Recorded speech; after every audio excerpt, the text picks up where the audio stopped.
Good morning, and thanks for joining us here on Treasure Coast Solutions every Wednesday morning from 9 to 10 o'clock, or whenever I can get here. We talk about some of the things that affect you in your daily lives, some of the economic issues, financial issues that you may be aware of or not be aware of, or some things that may cause some concerns or changes to your thought process as we go forward.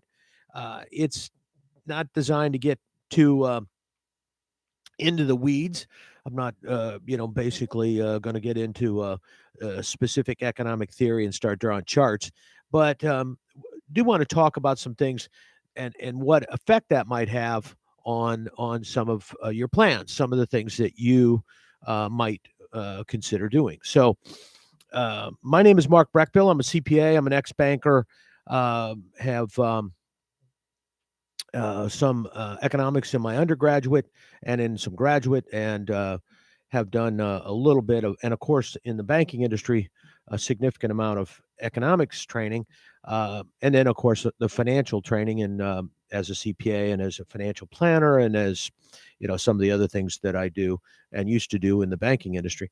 So it's been a good opportunity for me to see some things in real life and what actually happens, kind of pulling back the curtain and seeing who the wizard really is, and many cases who the wizard really isn't. And one of those situations, one of those uh, people behind the curtain is the Federal Reserve. And so I want to talk a little bit about those, because they are not the all-powerful Oz that they lead you to believe. So we're going to talk a little bit about that. I want to talk a little bit about the housing market and some of the concerns there, most all of which relates to inflationary issues, and how serious inflation really is versus maybe what you're hearing right now, and what the concerns should be. Um, I welcome any comment, as long as it's civil. You can call 220-9788, 220-WSTU. If you want to add to the conversation, that's fine on this end. Evan will take your call and get you on if you want to talk about something, or deal with something that we're talking about. The main thing, though, is just to kind of keep it a little on topic, and we're trying not to get too political, but it's hard not to get political, because right now we have basically a big political dichotomy that's largely based on economics. It's largely an economic split, is what it boils down to.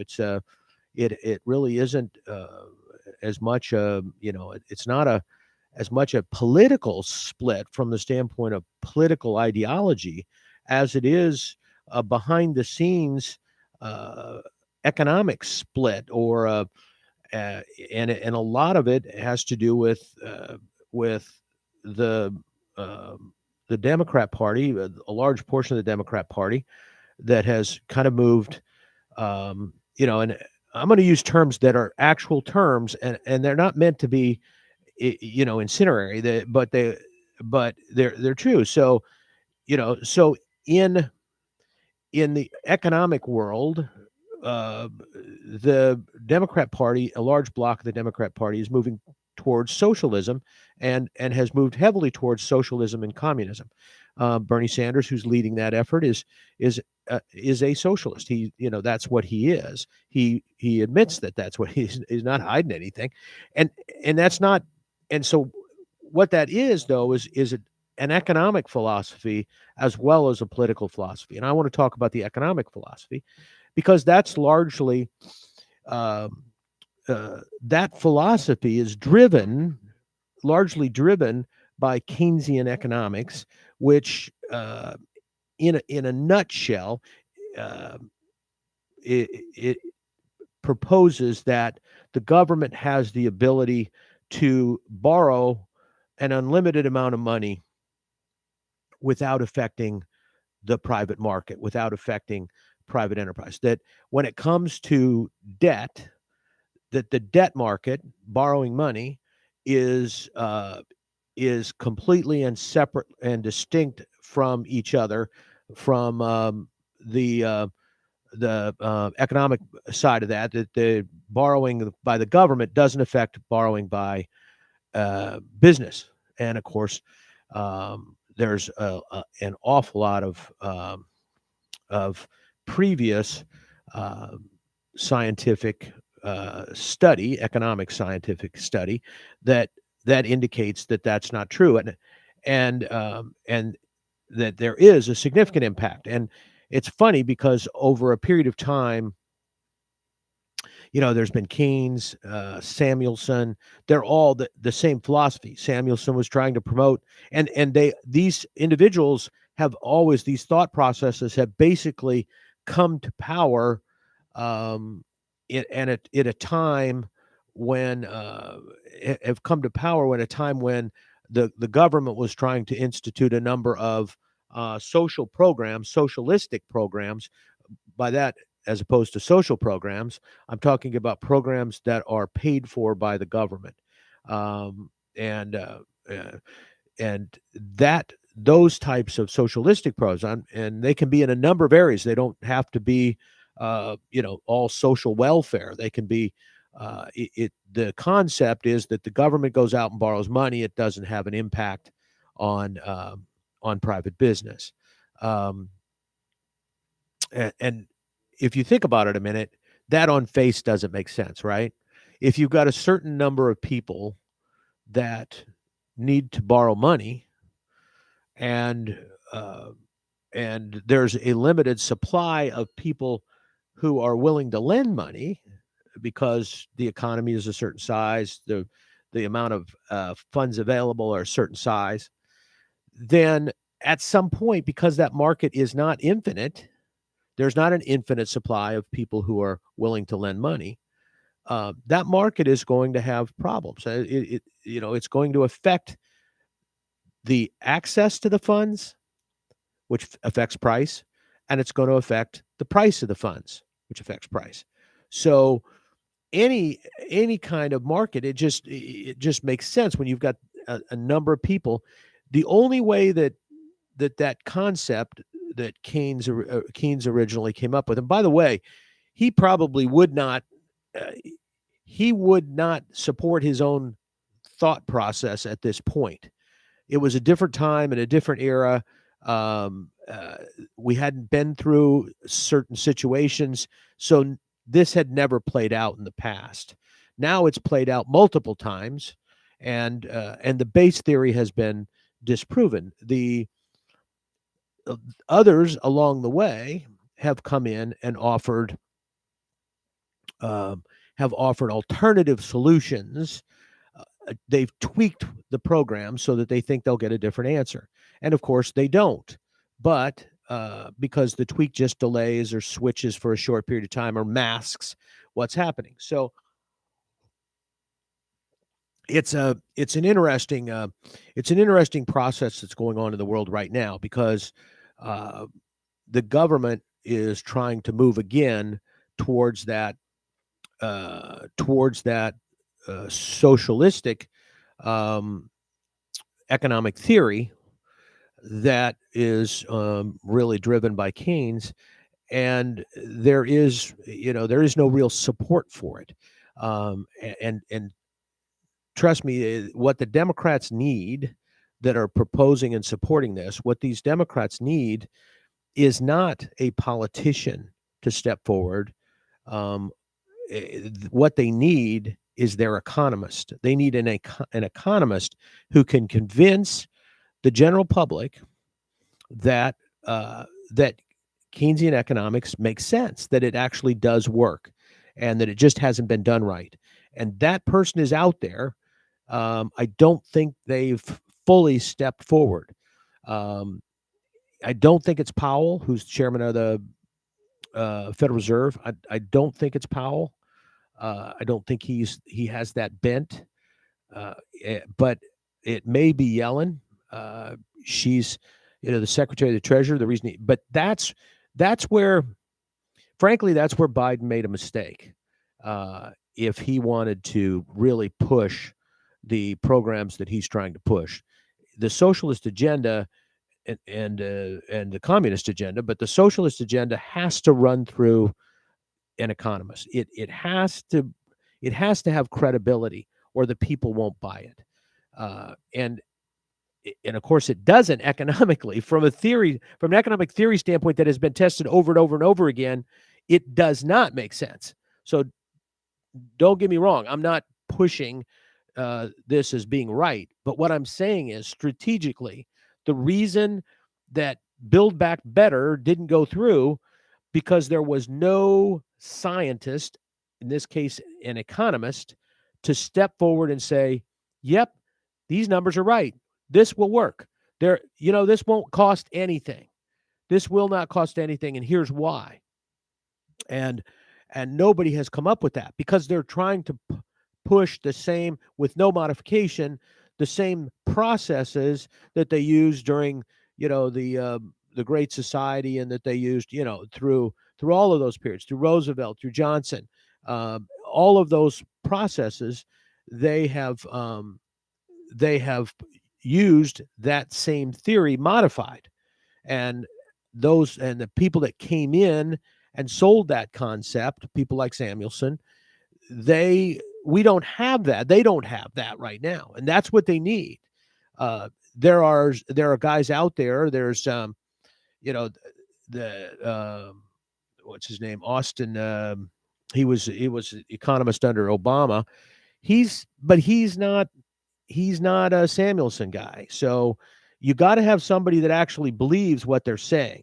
And unfortunately, right now, there's probably nobody. And what they may need to do is import somebody, um, they uh, but they have to find somebody to champion this, or it will, it will fail. Um, the For example, I'm amazed that nobody in the Democratic Party has stepped forward to Christian Cinema, who was opposed to Build Back Better because of the taxes on corporations. That one of their economists in the White House hasn't sat down with her and said, "Look, corporations don't pay taxes. Talk to your constituents; they'll understand that. Tell them corporations don't pay taxes. We're going to impose a tax, but they're going to just push that tax out as inflation. It's not going to affect their bottom line. They're not going to have to absorb that tax cost as a corporation, and it's not going to cost them anything." And we'll be happy to sit down with their CEOs and explain that to them. And the fact of the matter is, that answer is right. That is true. So you you know the Biden could get Cinema on their side, just by going over that economic philosophy. Because supposedly that's what she was opposed to, the tax increase on corporations and the effect that it would have on business. It won't have any effect on business, and because business will pass that cost on as inflation, and we've seen that. So a Cinema might back off on that, but then she's got a different complaint. She didn't complain because of inflation, and that she complained because it was going to affect business. It won't affect business. It'll actually, the inflation as a result of it will actually will push wages up, not as fast as prices, but it'll push wages up. So that's what I'm getting at. They need a hero on the economic side, and that's been their failure. They've got a lot of other failures, but the reason Big Build Back Better didn't work and isn't working is that they don't have an economist who can sell it to the CBO, Congressional Business, the Budget Office, Congressional Budget Office. The Congressional Budget Office scores bills. What they do is they go in and say, it's supposed to be bipartisan. But again, you got to have a theory, right? It may be bipartisan, but generally by it's controlled by the House, and there's where there's going to be somebody in there that's leading that charge. Right now, the person that's leading that charge within CBO uh, doesn't buy the economics of that bill, and that's what's causing the problem. They're not making any kind of statement relative to the the whether we should do it or not. They're not making a political statement. CBO is not making a political statement. They're making an economic statement that the bill, the way it's proposed, doesn't pay for itself. They're saying it doesn't meet the requirements. It doesn't pay for itself. It busts the budget. Um, but I'm sure that there is some champion out there for the far left that can show can step forward as an economist and show why CBO is wrong, and can get CBO, and they don't have to even get CBO to 100% agree. All they have to do is get other people to agree that CBO is wrong. And that takes somebody intellectually capable of pushing the the Keynesian philosophy. That's the only way this thing works. That's the only process that works. So, watch for that, because that's what the Biden administration is missing. And if they find that person, we've got problems. Again, there's going to be people that are going to step up and eventually counter that. But um, those people are not out there right now in the positions of opposition that would be able to stop somebody who really and truly steps forward and positions and postures something that could be in the eyes of other economists feasible. Okay. um, because that's what makes these things saleable. Samuelson was successful because what he was doing, the tweaks he had made to Keynesian economics, was based on things that appeared in the short run that they would work. They made sense in the short run. It was just a case, which happens many, many times in economics. People only look at the first reaction or the second reaction. They don't look all the way down the road to see what the final reaction is going to be. They don't look to see where it's going to end up. They just look to see where it okay, this is what happened. Now this is what's going to happen. And that's okay. So we've seen the end of it. That's what's going to happen. Well, that may just be what's going to happen in this administration, or until a certain situation occurs or happens, which may take a little longer, and then you get the ultimate outcome, which in this case is the collapse of the economy, through either a Great Depression or hyperinflation. But they have to show why that's not the case, and they have to show how that's not going to happen, and that's where somebody hasn't stepped forward.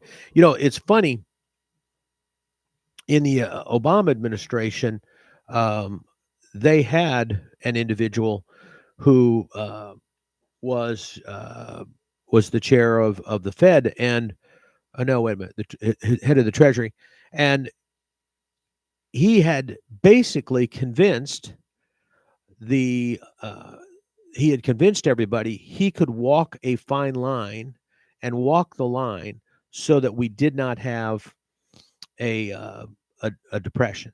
Um, he he walked that line of government support, of control of markets, and control of interest rates, and ultimately debt, by by posturing a uh, a situation where he could show that we could balance it. Now, and I'm trying to remember, it wasn't Summers. I'm trying to keep getting confused with Summers, but um, and who that was, but I should Google it. But anyway, the individual was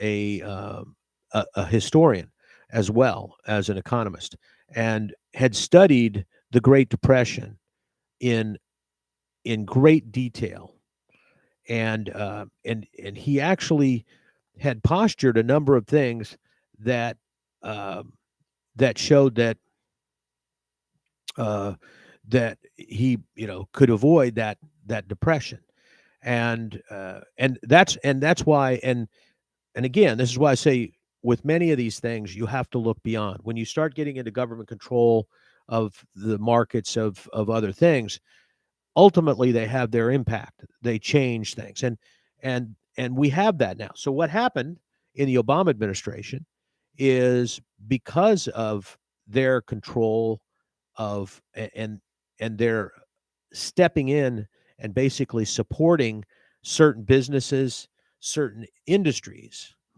They were able to, in many people's mind, avoid uh, a Great Depression. We had the Great Recession, and they even call it they call it the Great Recession because what they believe is that they avoided that. The Obama administration truly believes that they avoided a Great Depression, and that now we're in a process of recovery, or that during his administration there was a recovery and all of that kind of thing. Trust me, we did not do that.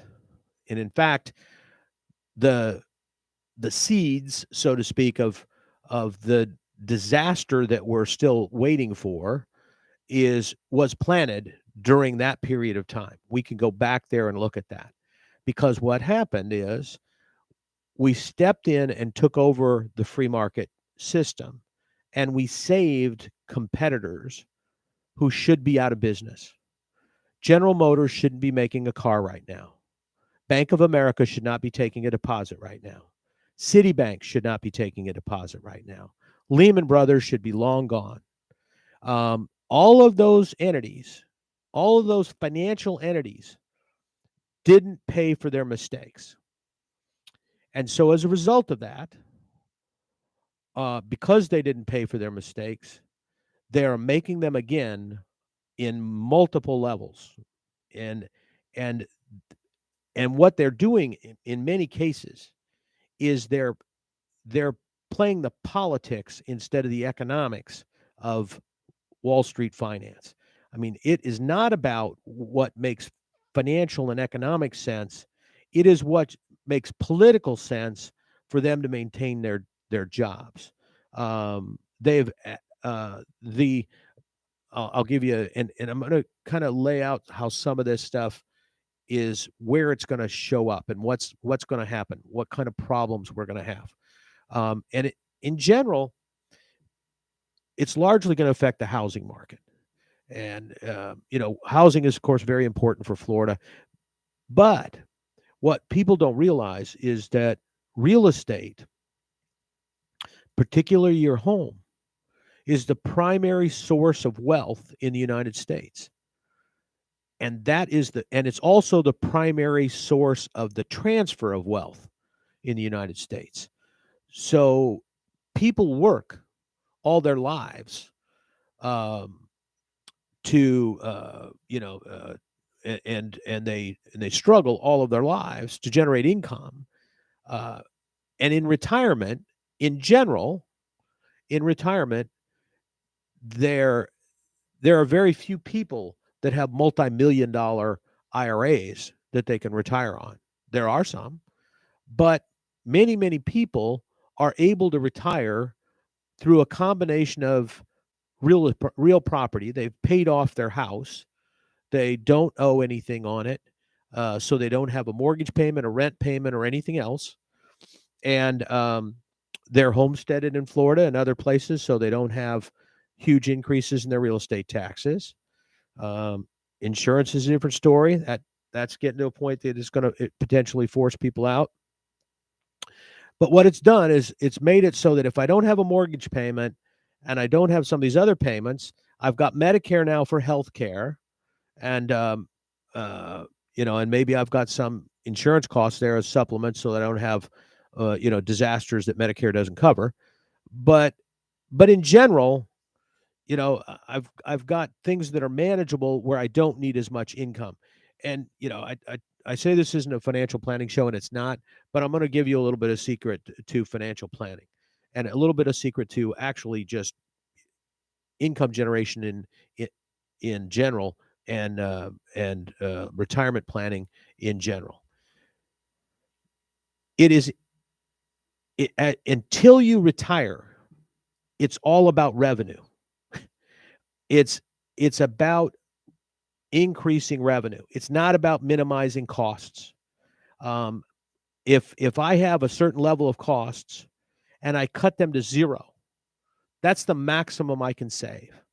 But if I can find a way to increase my revenue, change jobs, maybe get twice the income, whatever. Let's say I find a way to I go to work for myself and I find a product that makes a fortune, and all of a sudden I'm making a lot of money. Revenue and increasing revenue is the key to building wealth. All right. Now, a lot of that revenue and that wealth comes from using revenue to pay for things. So costs are a factor. If I can, if I am a business and I own my building and I pay that down over 20 years versus rent the building for 20 years, I've created a lot of wealth in that process. Uh, and and that's where a lot of businesses generate wealth is through paying off their real estate, owning their building, paying off their real estate. But it's all about generating revenue until you retire. It's all about costs once you retire. You'll get financial plans say, well, we can produce a 4% return, and we can do this, we can do that. Well, first of all, the higher the return, the more risk. Don't let anybody ever tell you anything else. The higher the return, the more risk you have to take to get it. All right. People don't think about that. They got money invested in the stock market. They don't think there's any risk there. Trust me, there is risk there. Now, is it worth it for the return you're getting today? Yeah, probably. But the bottom line is there's significant risk. The fact that we've got a big return going right now, the stock market has been up, up, up, up.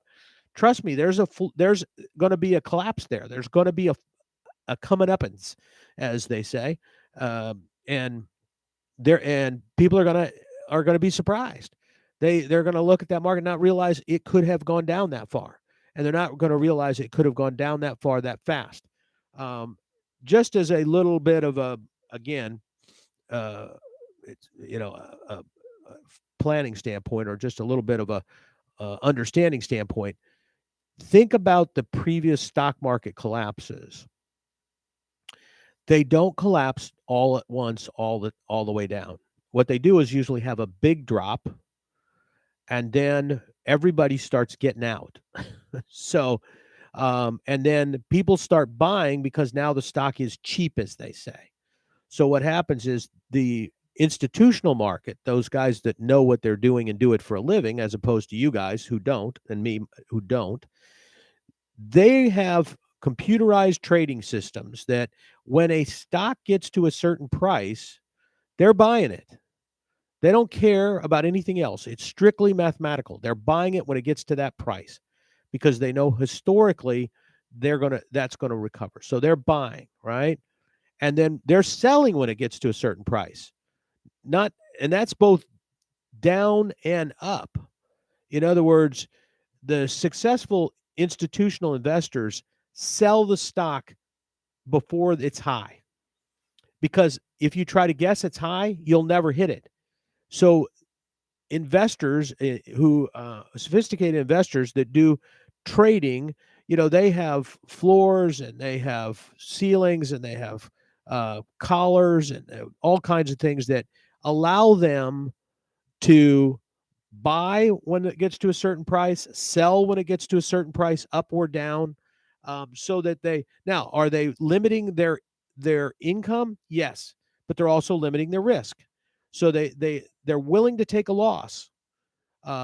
They just don't want to take a big loss. They're looking to take gains, but they don't need huge gains. The idea is to manage the middle. Most institutional investors make more money when the market is not fluctuating than when it does. But institutional investors can make money in any market because they know how to manage that. So what I was getting at is in the last crashes we had, if you think about it, here's what happened to the individual investor. First of all, the institutional investor had been in the market for a long time before the individual investor. The individual investors had to wait till the market was up 15%, 20%, 30%. Now all of a sudden they're talking to their friends at cocktail parties and other places. And and at work, and they're saying, yeah, I got to get money in the stock market. I just had this money sitting on the sideline. I'm going to have to start putting money in my 401k. I'm going to get money in. I got to get some money in. I'm going to get off the sideline. I've got to put some money in. Well, the market was already up 20 or 30%. The institutional guys already made their money off of you at that point. The day you got in, they've already guaranteed a profit the day you got in the market. Okay. So that's the first fallacy of investing, is that the public is always last. So they're always, and so as a result of being always last, they're always going to have less gain. They're always going to have more loss. Um, but the market, when it crashed the last time, was down only a total of about 30%, but some people lost 50%. So how did that happen? If the market was only down, was it that they picked riskier investments because they and so their investments were really down 50%, that all of these people just really made bad choices? No, they actually had bad strategy because they didn't belong in the market themselves. They needed help and they didn't get it, and the they didn't have the investment strategy and the psychology to be able to handle a stock market that's volatile. So what happened is the market goes down 30%. The individual investor says, I'm out. I got to get out. I can't afford this. I'm retired. I can't afford it. So they take their 30% loss and they get out, right? So now what happens? Well, the institutional investors say, the market's down 30%. This is a buying opportunity. They go in and buy. So the market goes up a little bit. Maybe some people now get out that were waiting. Goes down a little bit, goes up a little bit, goes down a little bit. The individual investor who's pulled their money out and lost 30%, they're sitting on the sideline going, yeah, I'm not playing in this market anymore. I'll wait until this market improves, and then I'll get in. I'm going to get my money back. I'll get in, but I'm going to wait until the market improves. Well, what happens? The market goes up a little bit. They don't get in. It goes up a little bit. Don't get in. It goes up a little bit. Don't get in. Next thing you know, the market's up 12, 15%. And the individual investor goes, yeah, geez, I got to get back in now. I'm going to miss the whole market. So they get back in. The market's up 15%. So what happens? Well, it might go up another 5, might go up another 10. Maybe the individual puts a little more in. But now, based on the volatility in the market and what's previously happened, the institutional investors are saying, you know what? Based on this market, this is as high as I want to go. I don't want to risk trying to hit the high on this thing because I'm afraid there's another dip out there. You heard that term, another dip. That's another way of saying, look out, here it comes. But that's that there's another dip out there, and when that dip hits, that's when the individual investor now it hits, because you've got institutional investors getting out. That's forcing less buyers, more sellers. That's forcing the market down, right? So let's say the market had been up 20%. It now goes down 30%, right? Well, even if it doesn't even go down 30%, let's say it just goes down 20%. You've come in the market, you've now lost 15.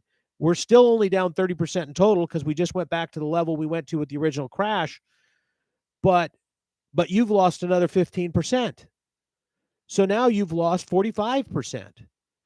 And so you do it again. And the investors do it again, and the individuals do it again. And then how do you?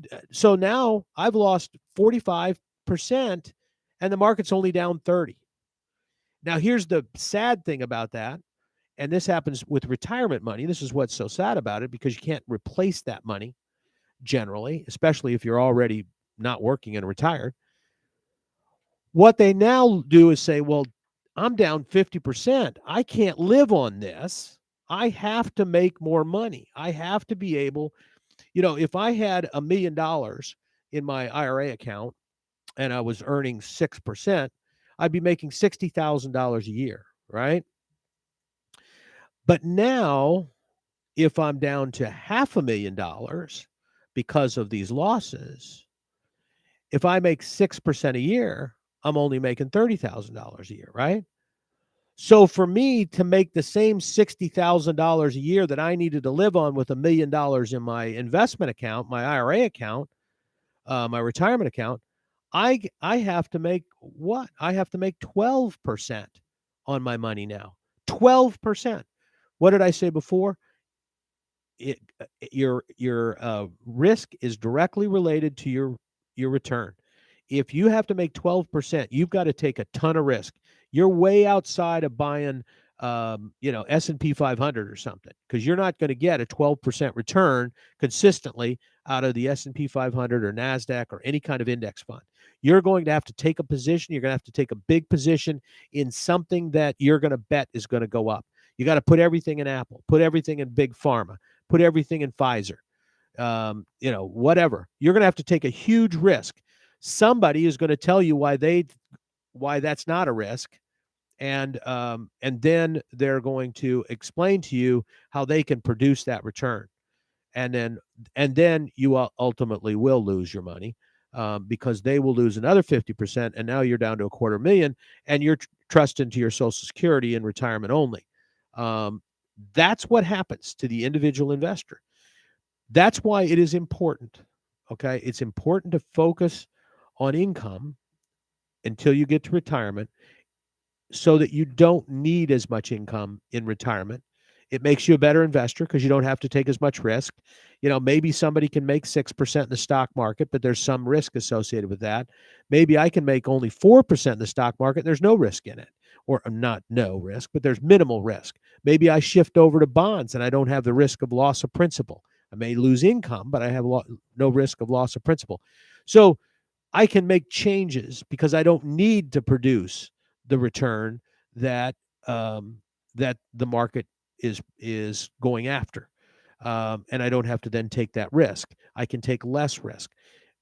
People are not good at taking risks and evaluating risks, and they're definitely not good at doing that in retirement. Um, so when I work with my clients on financial planning, I my goal is to get them to the point that they have housing that they have paid off, that they're living, that all they have to worry about is real estate taxes. Hopefully they have homestead in their state, or someplace like us where we have homestead, and they're not paying, their real estate taxes are only going up 2 or 3% a year. Um, and then, uh, uh, and then hopefully, make whatever changes they've made so that they can keep their insurance down. Right now, insurance is the big factor. But but if I don't have a mortgage, I have some flexibility in terms of how much insurance I'm gonna carry, and so there's some alternatives there. I also have some housing alternatives. I could live in a, I can live in a condo, and some of those costs will be more fixed, but they'll still be high, and I still don't have control over them. But I don't. The key there is I don't have the mortgage, because what happens if I've got a mortgage and I've got to make that payment every month? I become a bad investor. Why is that? Because I have to have a certain return every month.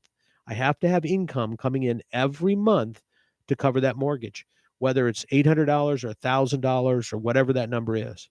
So my only financial planning thing is reduce your costs in retirement, and your biggest cost is going to be housing. It The fact is, it's also your biggest value creator. Real estate's your biggest value creator. So so keep that in mind. That's where you want to be. If you're not, if you're not at retirement, you still can reach that goal. You can start, you know, you could start at 60 and reach that goal. You can start at 50. You can easily start at 25 or 30 and reach that goal. And actually have an opportunity to continue to build wealth. You can buy a bigger home, get it paid down. You've got time. The more time you've got, the more advantage you have relative to, you know, controlling your costs in retirement, and setting up a strategy that you get those things paid down. Because that is the key. If if if I was used to making $60,000 a year, in my example, I was used to making $60,000 a year when I was working, and I had certain expenses, and now I've cut those expenses, so I could cover those expenses for, for $20,000 a year or $15,000 a year. I've made money. I've made I've secured my position and made it so that I don't need as much money. So now if I'm making 5% instead of 6%, or if I'm making 4% instead of 6%, I still have positive money coming in. I don't have I don't have money going out. I don't have to sell my house or wherever I'm at. I may want to downsize, but I don't have to. But if I wait too long and I don't get it paid off, I still may be able to do that, but I'm going to have to downsize at that point. And in today's market, downsize means paying more than your house is worth for something less than what your house is is at.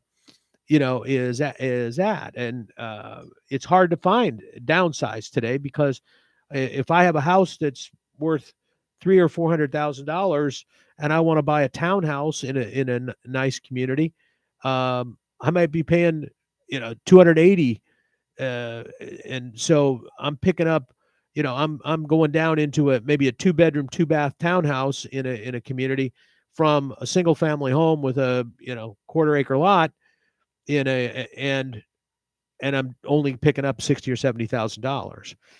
This isn't a good market to downsize. So if you've paid your mortgage off, you don't have to. You don't have to sell your house right now. The other alternative too is people can have the option of renting their house out at some point to generate income. And they buy it, they downsize. They don't have to sell their home; they can rent it. But the key is you got to get those costs down. And the nice thing is, with your home, if you get that paid off, you've got a significant amount of wealth that you're creating as well, because the house typically is a good investment. So it's both an investment and it's a cost. You're reducing the cost, and hopefully the investment stays the same. So it's interesting because it gives you this opportunity to manage that. And for example, right, one of the things you can look at is, you don't have to refinance your mortgage to pay it down quicker. Especially in today's interest rates, the difference between a 15-year interest rate and a 30-year interest rate is relatively minor in the whole scheme of things. It's probably uh, less than a half a point, or it's definitely less than a point, probably less than a half a point. So if you've already refinanced your house and you've already got a 3.5% interest rate or whatever, um, then what you want to do is create an amortization schedule so that you can pay that house off faster than your regular mortgage. So you might have 20 years left to go on your regular mortgage, as if you only have 10 years. What I had done with mine at one point is I refinanced to get a lower rate, because I did have a little higher rate. So I refinanced down into at the time, about a 4% or 4.5%, I think it was, rate. I haven't refinanced it for a low rate. I don't need to, because I'm going to pay that off. So what I've done is, I created an amortization schedule on my mortgage, my own amortization schedule that makes a payment every 2 weeks. So I'm making payments every 2 weeks instead of once a month, and I'm making it as if I'm paying that loan off over 15 years instead of 30. So how do I do that? I make an extra payment to principal twice a month, and I make my regular payment plus a little extra to principal twice a month. Well, what does that do? That pays that mortgage off in about 10 years. So I started that at 60 with the idea that I would have it done by 70. So so it's never too late, as long as you have a plan and you know what you want to do. But as a result, I made a decision. I'm not putting money into the stock market. I don't have money in an IRA at that point. I'm counting on the value of the real estate increasing, not and the value holding there. I'm already invested in real estate, so I'm now paying for that investment in real estate. I've decided to pay for that investment in real estate instead of staying leveraged and trying to earn money in the stock market. So if so at that point, I'm not putting money into a 401k or a IRA or anything else. So that's the deal there. Now while we're on the mortgages and the houses and things like that, I want to talk, and I've only got about 2 or 3 minutes here, so I'm just going to touch the surface here. But we do have inflation coming, and you've got inflation coming, and it's going to be permanent when two things happen. One, wages start reflecting it. People start demanding higher wages. They start getting pay increases. So that's the first thing. That's coming, because once it's built into pay, it's coming. Second of all, when business starts increasing and is coming up with a plan to increase their prices a certain amount every so often, every 6 months, every year, every 3 months, whatever the deal is. And because they don't want to implement what they see as the bottom price, they're going to go up a little. So let's say I have a $300,000 home, okay, a mortgage or a house I'm looking at buying, and I have let's say that I have a 3% interest rate, and it's a 30-year mortgage. So I'm going to buy this $300,000 house or $350,000 house. I got $50,000 down, and I want to borrow $300,000. What's my payment going to be? Well, at 3%, my payment's going to be $1,264 a month. Almost $1,265, right? But let's say interest rates go up 1%. Let's say interest rates go up to 4%. Well, my payment goes from $1,265 to almost $1,465. It goes up about $200, $180, $200.